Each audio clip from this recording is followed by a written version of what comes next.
First time kong gagawa ng reaction video sa PBB. Hello! Back! This is Bicol Pogi!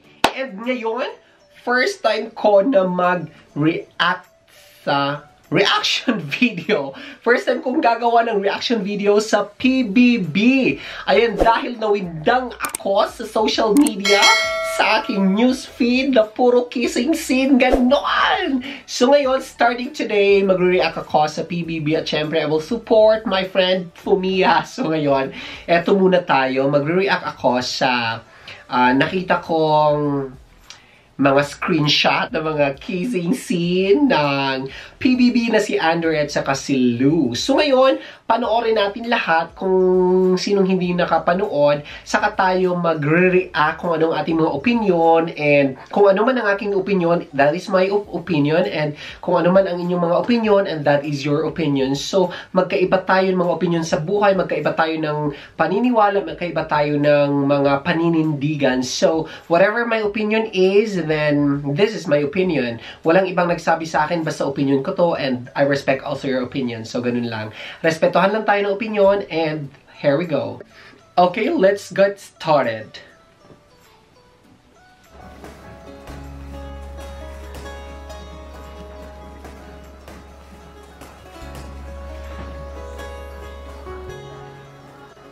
Taray. Kaloka. Sarap.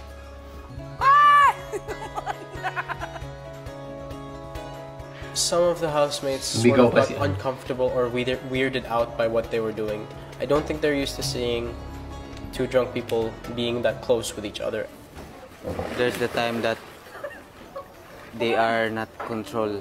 Yeah. O, diba? Sabi ni Yam Yam. And then now, I think they're okay. Pero I think, mamaya, more... First time kong nakita sa kanilang dalawa yun po, kuya. Kaya medyo nasyak ako doon sa nakita ko. Ilang saglit pa ay muling nag-swimming ang dalawa. Kaloka naman ito. What happened to them? They understand more than I do. They're older than I am. And they have more experience. And they're a lot wiser than I am. We were all drinking pretty hard. Me included. If it's okay with Andre, and it's okay with Lou, then I'm fine with it. First time nila yun nangyari dito. It's my first time to saw them.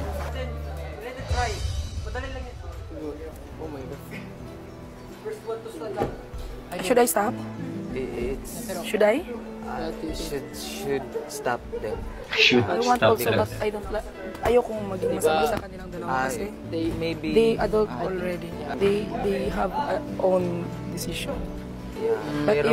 But if it's over, I want I will stop. Now, Not now, later. yeah, di ba? Kailangan ko silang pigilan kasi ayaw kong hayaan lang silang ganun. Correct.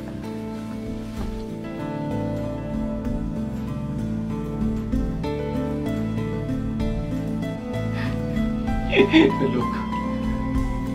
Si Mary Grace ay mukhang hindi na napigilang lapitan ang dalawa. I'm your big sister. Stop it! Stop it! Stop it! Stop it while it's too early! It's too early! It's too early! Sina Lou at Andre pumasok na sa loob ng bahay habang ang ibang housemates ay muling pinag-uusapan ang dalawa. Everyone same opinion. I want to ask, everyone feel weird, di ba? Yeah. Kasi alam ko, hindi tama. Is there a relationship? No. In relationship? No pa. Hindi pa kasi. They're not. Why they do that? Kaya Okay. na out of control nga sila.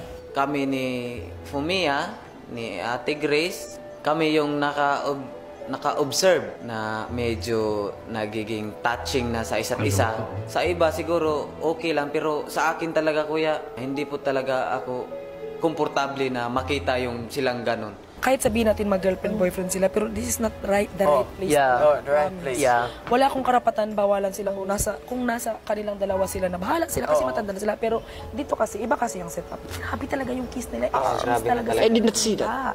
Siyempre kuya, nung nakita ko sila ng ganun, ako minsan sa sarili ko, parang ako yung nahiya na tingnan silang ganun na wala akong ginawa kuya kasi alam ko naman na parang ako nga yung ate nila, na-overflow yung pagiging emosyon nila kuya, na nakalimutan na nila yung mga ginagawa nila. It's not bawal, pero we are... It's rude. Yeah, it's rude. Because we are in Yeah. family. It's not right? written. Yeah, and then we are living together, so we have to, yeah. That's why for me also, I don't tolerate Yeah. that because I know what is wrong and right.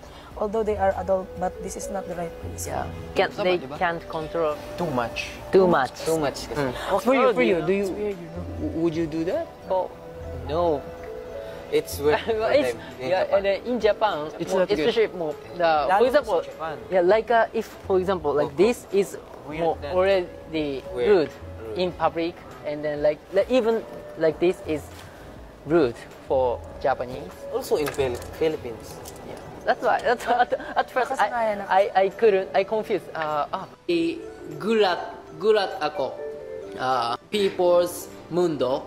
I think it's better to talk with them tomorrow. Tomorrow, yeah. And then Not now. Yeah. Not now. Then the main point Alam mo. there is we are family. Yes. You should watch each other. Even though that you have your own decision or you have your own. Yeah. Susunod! Last night, too much drink. ルーとめっちゃキスしてた。そう。もう結構、やば。 Ayan guys, so nakita natin, naloka ako. Hindi ako nakakinggan so nakita kong ano. So ayan, natapos na natin ang panunood. Nawala tuloy ako dahil sa aking concentration. So nakita ko nagkikiss. So ngayon, let us go back to the very purpose of PBB. Kasi ang sabi ng PBB is that ipakita mo kung sino ka, ipakita mo kung ano ka, and show what you've got. Pakita mo sa buong mundo kung sino ka man talaga. And with that, I am very grateful na magpasalamat tayo sa PBB dahil binigyan nila ng chance ang mga kabataang Pinoy, and even not only Pinoy because Fumiya is a Japanese pero nandyan siya ngayon, so they given a chance na explore, makalabas ng kanilang mga talent, and of course, and marami na rin mga sumikat na mga artista sa PBB, and thank you so much PBB for that. And on the other hand, sa PBB dapat meron kayong regulation, dapat nire-regulate nyo yung mga ganyan mga bagay-bagay, at isa pa,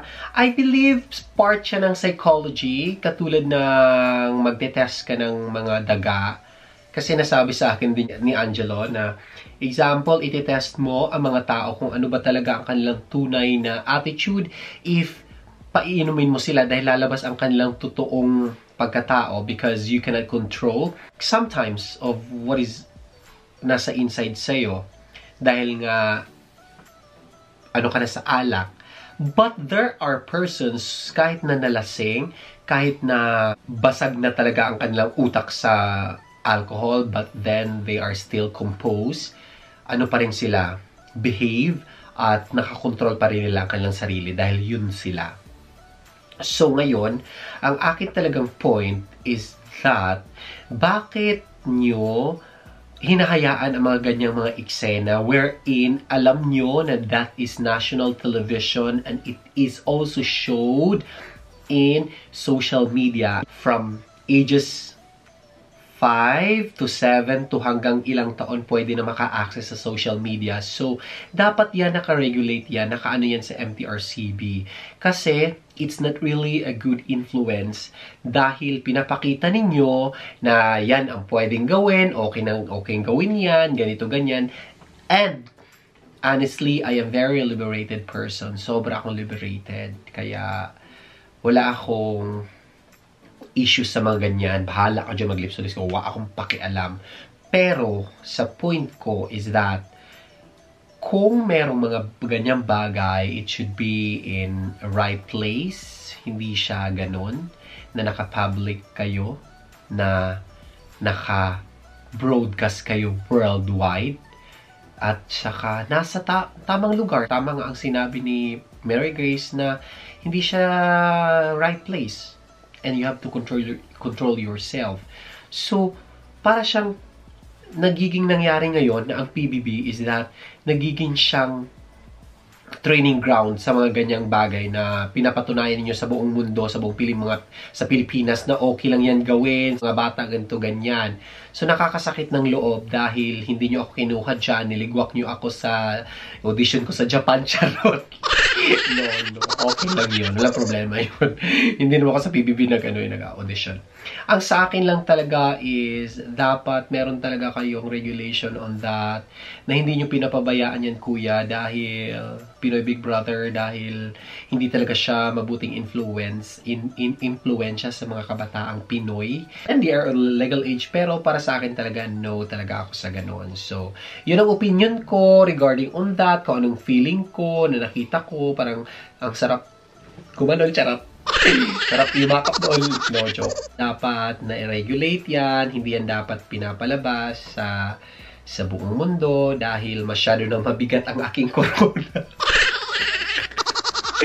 Everything should be in the right time, should be in the right place. Tama nga si Fumiya dahil yun yung sinabi ni Fumiya dito sa Japan, pag if you are touching someone, parang rude na dito, diba? So, dapat ganoon siguro, respeto.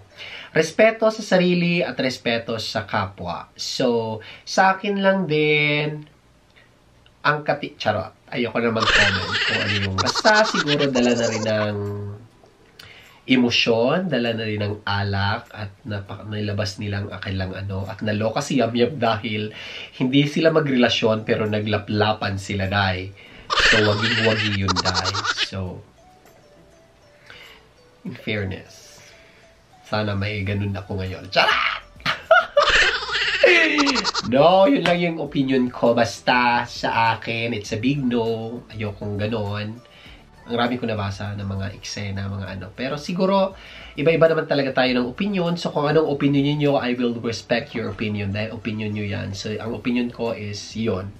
Ayan, maraming salamat. Thank you so much for watching.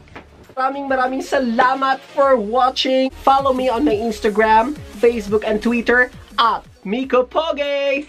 Pak Pak Japan!